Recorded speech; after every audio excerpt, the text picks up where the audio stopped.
¿Alguna vez te has preguntado quién llevó al pueblo hebreo a la tierra prometida? ¿Por qué el pueblo terminó sumergido en un ciclo interminable de caos, invasiones y héroes improvisados? ¿Y cómo esto terminó desembocando en el primer rey de Israel, Saúl, y la posterior llegada de un pastor que terminaría cambiando la historia de Israel, David? Pues hoy vamos a hablar de ese largo camino desde la conquista de la tierra prometida hasta el fin de su primer monarca. Nos situamos en torno al año 1400 a.C. El pueblo hebreo ha pasado 40 años vagando por el desierto. Moisés ha muerto, pero su legado sigue vivo, gracias a su sucesor, Josué, el hombre elegido para guiar al pueblo hebreo hacia la tierra prometida, junto al Arca de la Alianza, que guarda las tablas de los 10 mandamientos. Josué fue el asistente personal de Moisés durante años, su sombra, su alumno, su hombre de confianza. Y no solo eso, fue uno de los 12 espías enviados a explorar Canaán. De esos 12, solo 2 regresaron convencidos de que podían conquistarla. Uno de ellos era Josué. Su nombre original era Oseas, que significa salvación, pero Moisés lo rebautizó como Yehoshua, el Señor es salvación. Ese mismo nombre, siglos más tarde, se traduciría al griego como Jesús. Josué recibe un pueblo que ya es libre, pero sigue sin un hogar, aunque mantienen la esperanza en cumplir la promesa de Dios a Abraham, entrar a Canaán, la tierra prometida. Y justo antes de pisarla, se encuentran el primer obstáculo, el río Jordán, crecido por las lluvias. Josué manda avanzar, y cuando los sacerdotes que llevan el Arca de la Alianza pisan el agua, el río se detiene río arriba, y el pueblo cruza en seco, un milagro casi calcado al del Mar Rojo. Para recordar ese momento, colocan 12 piedras en el lecho del río, una por cada tribu. El siguiente gran obstáculo es Jericó, una fortaleza con murallas que parecen imposibles de tomar. La estrategia para tomarla no se parece en nada a una operación militar clásica.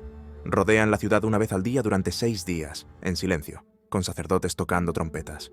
El 7º día, la rodean 7 veces, y al gritar el pueblo, las murallas caen. Después de Jericó, todo parece ir viento en popa. Josué derrota a los reyes del sur, luego a los del norte. La tierra prometida, por fin, se abre ante ellos. Pero no todos serán triunfos. En Hai, Israel sufre una derrota inesperada. El motivo fue que un hombre llamado Acán había ocultado parte del botín de Jericó, rompiendo el pacto. Hasta que no se corrige el problema, no avanzan. Con los años, Josué reúne a las tribus y reparte la tierra. Cada tribu recibe su porción.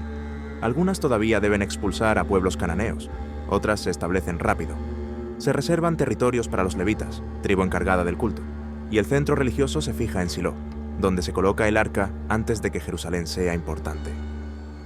Ya anciano, Josué reúne al pueblo por última vez, repasa todo lo vivido y les recuerda que entrar a la tierra prometida es solo el comienzo. Lo importante ahora es mantenerse fieles. Poco después, Josué muere. No en batalla ni traicionado, muere en paz, el soldado que cumplió su misión. Con la muerte de Josué, el pueblo se aleja del pacto.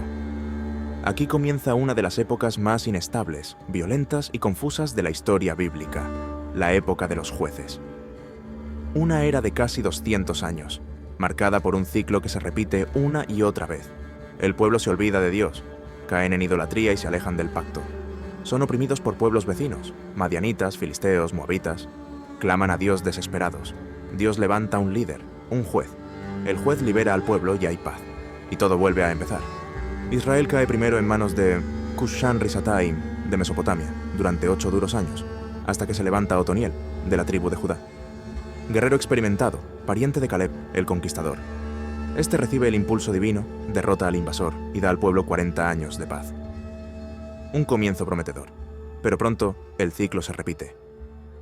El siguiente opresor es Eglón, rey de Moab, un enemigo cruel que domina a Israel durante 18 años. Entonces aparece Ahod, un hombre zurdo de la tribu de Benjamín.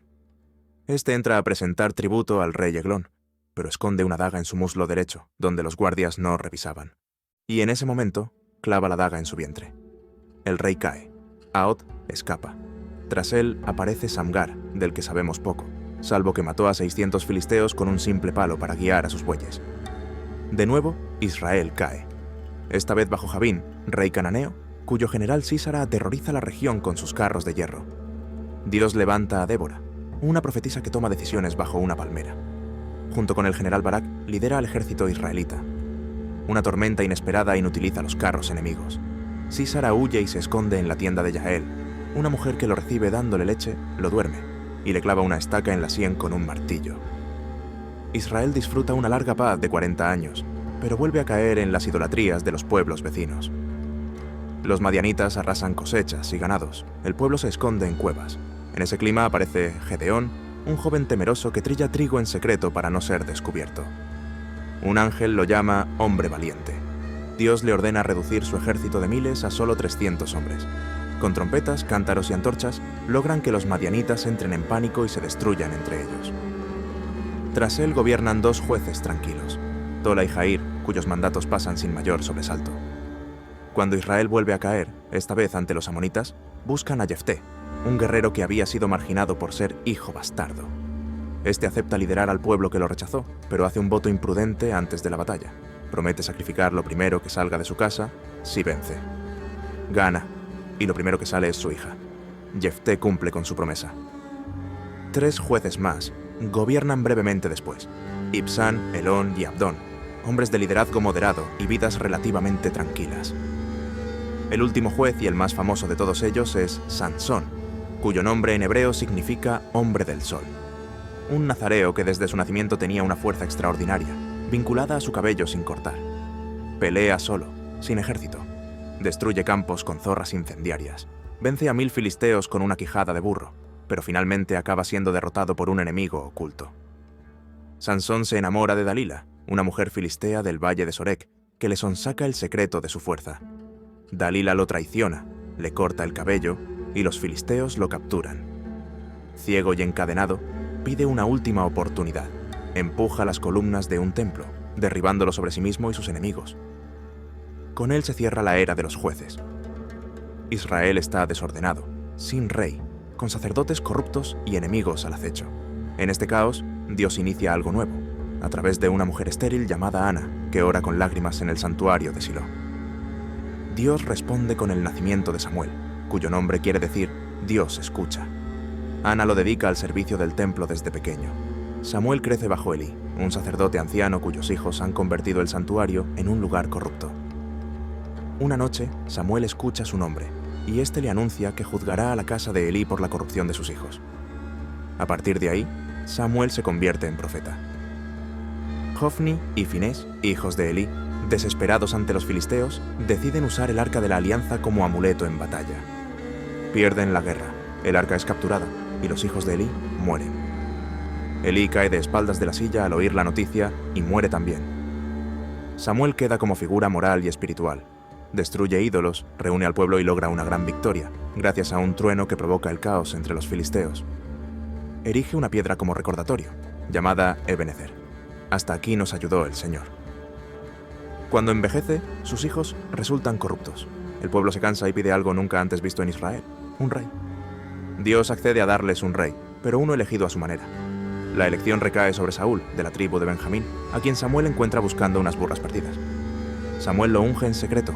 Más tarde, en público, Saúl es elegido, aunque él mismo se esconde entre el equipaje. El reinado de Saúl comienza bien, pero pronto sus decisiones impulsivas, su orgullo y su miedo lo llevan a desobedecer una orden directa de Dios durante una campaña contra los amalecitas. Debía destruirlo todo, pero decide perdonar al rey enemigo y guardar parte del botín. Samuel lo reprende y se aparta de él. Saúl sigue en el trono, pero ya no cuenta con el respaldo divino. Empieza a mostrar signos de desequilibrio y paranoia. Mientras tanto, Dios ya ha elegido a un sucesor. Lleva a Samuel a Belén, a la casa de Isaí. Allí ve pasar uno a uno a los hijos del viejo patriarca. Samuel cree que el primogénito es el elegido, pero Dios lo corrige. Lo que importa no es la apariencia, sino el corazón. David aparece el último, porque estaba cuidando las ovejas, ya que nadie esperaba nada grande de él. Cuando entra, Dios le dice a Samuel: «Este es». Samuel lo unge en privado. A partir de ese momento, el Espíritu de Dios descansa sobre él. En paralelo, algo oscuro ocurre en Saúl. El espíritu que antes lo guiaba se retira, y él cae en una espiral emocional cada vez más inestable, que le llevará al fin de su reinado. Pero eso es otra historia. Si quieres conocer el final de la historia de Saúl y cómo David acaba convirtiéndose en el rey más recordado de la historia de Israel, deja tu like y, Suscríbete a este canal para continuar descubriendo la historia de Israel.